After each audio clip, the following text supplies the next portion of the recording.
नमस्ते दोस्तों, आपका गोल्ड प्राइस टुडे न्यूज में स्वागत है। और आज हम चर्चा कर रहे हैं सोने चांदी के भाव की। क्या सोना चांदी सस्ता होगा? क्या आपको खरीदने का मौका मिलेगा, या ये जो तेजी है ये लगातार जारी रहेगी? और इस पर बात करने के लिए हमारे साथ केडिया कमोडिटी के डायरेक्टर अजय केडिया जी हैं। आप लोग बहुत सारे कमेंट में भी लिख रहे थे कि केडिया जी को लेकर आइए। आज हम केडिया जी को लेकर आए हैं। केडिया जी, आपका स्वागत है। धन्यवाद। दोस्तों, आगे बढ़ने से पहले मैं आपसे रिक्वेस्ट करूंगा कि चैनल को अगर आपने सब्सक्राइब नहीं किया तो कर लेना। केडिया जी, क्या लगता है, तेजी तो थम नहीं रही है, लगातार रोजाना नए रिकॉर्ड बन रहे हैं। नमस्कार। देखिए वीरेंद्र जी, एक चीज है कि सोना जब बढ़ता है तो बढ़ता हुआ ही अच्छा लगता है। अभी हम बात तो कर रहे हैं कि सोना गिरता नहीं है, गिरेगा तो लेंगे, लेकिन हमें अच्छे ध्यान है जब 9% की ड्यूटी एडजस्टमेंट में गिरावट आई थी तब माहौल ऐसा बन गया था। अब सोने की तेजी खत्म हो गई, अब तो ये नीचे आ जाएगा। तो मुझे लगता है बढ़ता हुआ सोना ही अच्छा लगना चाहिए। और अभी आप, हाँ, एक चीज हमने क्लियरिटी ये देखिए 17 दिनों में हुआ क्या। जैसे हम अक्टूबर देखो, अगस्त में अच्छी तेजी बनी, सितंबर में अच्छी तेजी बनी, लेकिन अक्टूबर में ऐसा क्या हो गया कि सोने की तेजी थोड़ी सी कंसोलिडेट हो गई। अगर हम 76 का भी एवरेज पकड़े तो आप देखोगे प्राइजेस 75 के नीचे सस्टेन नहीं कर पा रहा, ना ही 76 600 700 के ऊपर सस्टेन कर पा रहा है। तो मुझे लगता है सबसे बड़ा जो धक्का लगा है वो फेड के मिनट्स में लगा है, जहां पे हम उम्मीद कर रहे थे कि नवंबर में 0.5 का रेट कट होगा, लेकिन अब 93% की प्रोबेबिलिटी है कि ये 0.25 का होगा, जिसकी वजह से मुझे लगता है कि थोड़ी सी थकावट है। लेकिन बीओई और ईसीबी, इनफैक्ट आज ईसीबी की जो बैठक है उसमें रेट कट होगी, तो कहीं ना कहीं सेंट्रल बैंक रेट कट करना छोड़ेगी नहीं और ये सोने को लॉन्ग टर्म तेजी देगा। लेकिन टाइमिंग मुझे लगता है कि जियोपॉलिटिकल टेंशन ये प्राइस को थोड़ा पकड़ के रखा है। टेक्निकल और थोड़ा सा एक करेक्शन ड्यू जरूर है, but medium term long term अगर हम बात करें तो अभी भी तेजी आना बाकी है।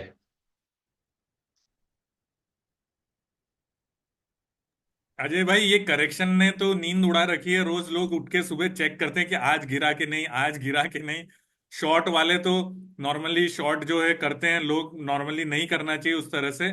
सोने में हमेशा जो खरीदता है वो जीतता है। क्या कहना है आपका?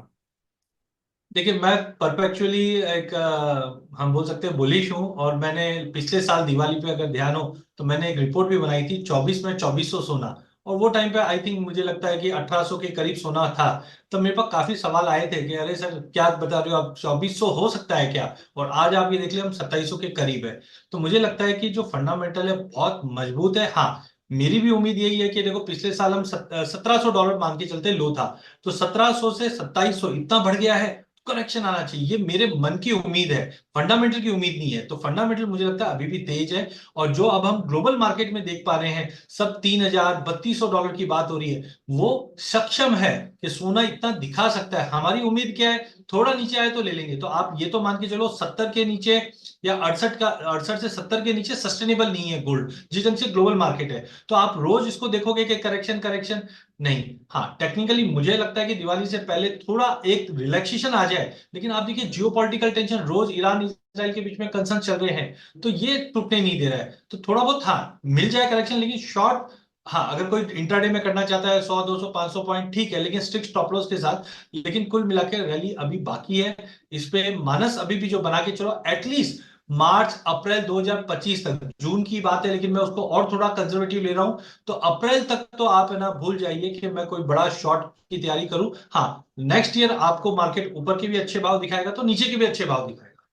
हाँ, क्योंकि अभी जो है बहुत सारे फंडामेंटल उसको एक लेवल पर होल्ड करके रखे हुए हैं, उसको नीचे ही नहीं जाने दे रहे हैं। और जैसे ही वो नीचे आता है तो कुछ न कुछ ऐसी चीज आ जाती है, ऐसी घटना आ जाती है, ऐसा इवेंट आ जाता है कि वो वापस उसको ऊपर बनाए रखे हुए हैं।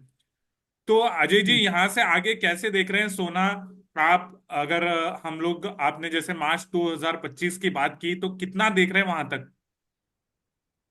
देखिए, अभी भी हम लोग थोड़े से जिस ढंग से मार्केट के डायनामिक्स रोज चेंज हो रहे हैं और रोज नई अपडेट्स आ रही है, तो उसकी वजह से हमारे लिए काफी चैलेंज हो जाता है कोई भी चीज बोलना। क्योंकि बहुत बार होता है कि हमने कोई चीज बताई, जैसे पिछली बार मेरा उम्मीद थी 2500 के ऊपर, लेकिन 2400 ही रखना पड़ा और हम देख रहे हैं 2700 के ऊपर। देखिए, अगला साल गोल्ड के लिए बहुत ही चैलेंजिंग रहेगा। चैलेंजिंग इन द सेंस, आप अच्छी तेजी भी देखोगे और आप अच्छी गिरावट भी देखोगे।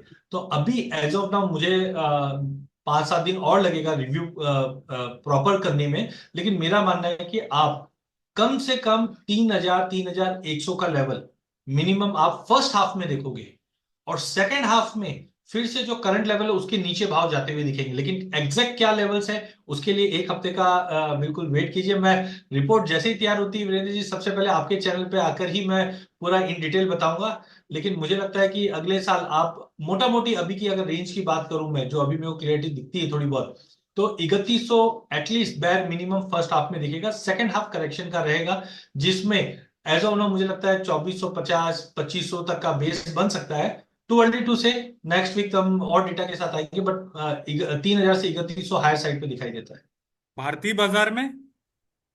देखिए भारतीय बाजार में दो तीन चीज इंपॉर्टेंट है। पहला कि आज 700 बिलियन के ऊपर हमारा फॉरेक्स रिजर्व है, उसके बावजूद रुपया कमजोर है। और डॉलर इंडेक्स में हम देख रहे हैं कि अब डोनाल्ड ट्रंप का जो पड़ रहा है थोड़ा थोड़ा भारी होता हुआ दिख रहा है। तो मुझे लगता है डॉलर में थोड़ी बहुत स्ट्रेंथ कंटिन्यू बनेगी, जिसके वजह से रुपए की गिरावट हमारे यहाँ पे पॉजिटिविटी देंगे।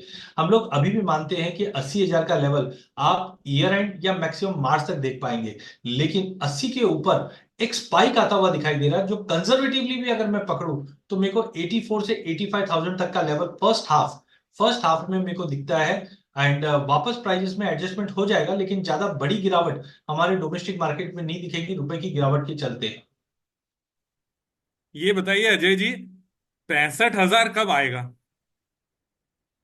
देखो फ्रैंकली वॉलिटिलिटी है, कोई भी भाव कभी भी आ सकता है, लेकिन मेरा मानना है कि जो गिवन कंडीशंस है 65 वापस आपको अभी जल्दी नहीं दिखेगा। जल्दी नहीं दिखेगा 65,000? बहुत सारे लोग जो हैं 65,000 का वेट कर रहे हैं, पर अभी 75,000 के ऊपर है भाव, और 65,000 मतलब 10,000 की गिरावट, जो कि बहुत बड़ी, 10% से ज्यादा की गिरावट है। एक इसमें मैं ऐड भी करना चाहूंगा, आपने खुद देखा कि जैसे हम 75 के भाव पे थे और 9% का फॉल का कारण क्या था? ड्यूटी। और अभी भी मैं बोलता हूं कोई भी इकोनॉमी में इतनी ड्यूटी कैरी ऑन नहीं होती है। हमने एडिबल ऑयल कॉम्प्लेक्स में भी देखते हैं कि बड़ी ड्यूटी बढ़ती है फिर उतनी स्पीड से घटती है। गोल्ड में पिछले 50 सालों में हमने इतना बड़ा मोमेंटम नहीं देखा है, जो इस बार हमने 9% का एडजस्टमेंट। हाँ, ऐसा कुछ एडजस्टमेंट होता है तो डेफिनेटली हम देखेंगे। लेकिन मुझे लगता है कि आपने भी देखा कि जैसी 65 66 के करीब आया सोना, इमीडिएटली बाइंग आना चालू हो चुकी है। तो मुझे लगता है कि एज ऑफ नाउ जो बेस बन जाएगा वो 68 68 500 का बेस बना हुआ दिखेगा। हाँ, सेकंड हाफ अगले साल मुझे लगता है करेक्शन रहेगा मार्केट के अंदर, पर डोंट एक्सपेक्ट कि हम लोग वापस 65 का भाव भी देख पाए। एज ऑफ नाउ जो करंट गिवन कंडीशन है वो मुझे नहीं लगता है कि 65 की तैयारी में है। जी, आप सही बोल रहे हैं। सेंट्रल बैंक भी वहां खरीद रहे हैं, ईटीएफ भी खरीद रहे हैं वहां पर, और जियोपॉलिटिकल टेंशन तो है ही सही। और चांदी कैसे देख रहे हैं? क्योंकि चांदी के ऊपर जो है, अभी अगर हम देखें तो चांदी 90,000 से नीचे नहीं जा रही है अजय भाई। देखिए चांदी मैंने पहले भी कहा था और मैंने एक रिपोर्ट भी निकाली है चांदी, वो मैं आपके साथ शेयर करके हम लोग वापस इसके ऊपर आएंगे। जहां पे मुझे लगता है कि कम से कम अगर 2 साल का कोई व्यू लेके चले तो चांदी मुझे लगता है कि $70 मिनिमम दिखा देगी। देखिए इस वक्त हम 32 32 डॉलर के करीब ट्रेड कर रहे हैं, और जब मैं 70 की बात कर रहा हूं तो करंट लेवल से डबल की बात, लेकिन उसको 2 से 3 साल लगेगा। क्योंकि आप समझिए जो कंजम्पशन है उसके पैटर्न चेंज हुए। मैं ये भी मानता हूं, काफी जन देख रहे हैं तो ये भी बोलेंगे अरे 15 साल पहले भी हमने ऐसे ही सुना था, जब 2010 11 में चांदी बढ़ना चालू हुई तो चांदी इस बार लाख हो जाएगी, चांदी लाख हो जाएगी। लेकिन देखो आज तक नहीं हुआ। मैंने पिछले साल 53 54 हजार पे भी बताया था कि चांदी लाख हो जाएगी। आज भी मुझे कमेंट आते हैं सर देखो 96 ही हाई मारा, 1 लाख तो अभी भी नहीं मारा है। लेकिन फ्रेंकली मेरे को लगता है कि आप गोल्ड सिल्वर रेशियो पे नजर रखो।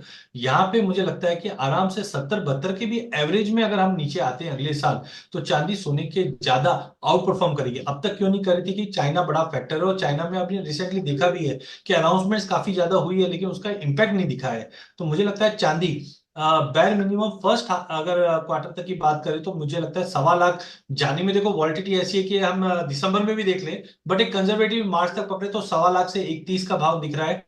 और पूरे साल भर में मे भी पॉसिबल है 1.40 से 1.50 का लेवल भी अगले साल हम आराम से देख पाएंगे। बट चांदी सोने के मुकाबले में को ज्यादा स्ट्रॉन्ग दिख रही, कंजम्पशन जो है इंडस्ट्रियल वो अच्छे इंप्रूव होते हुए दिखेंगे। आप सही कह रहे हैं, चांदी के फंडामेंटल चेंज हो गए हैं। और हमने जितने बड़े जो एनालिस्ट हैं, या सिल्वर इंस्टीट्यूट के माइकल डिरेंजो, उनका भी इंटरव्यू किया, तो वो भी काफी बुलिश थे। अभी हाल ही में मैंने पीएनबी पारिबा के मिस्टर फिलिप का इंटरव्यू किया, तो वो भी काफी बुलिश थे। साथ ही फिलिप न्यूमैन जो मेटल फोकस के हैं, वो भी बुलिश थे। और सब लोग बोल रहे थे कि चांदी जो है, अ, अगला जो जिसको कहते हैं तेजी आएगी। साथ ही एलबीएमए की अभी जो कॉन्फ्रेंस हुई, उसमें अधिकतर पार्टिसिपेंट ने ये माना अजय भाई कि चांदी जो है अगले साल आउट परफॉर्म करेगी सोने को। नहीं देखिए, मैं वही बोल रहा था, हम जब गोल्ड सिल्वर रेशियो की बात करते हैं तो गोल्ड सिल्वर रेशियो है क्या?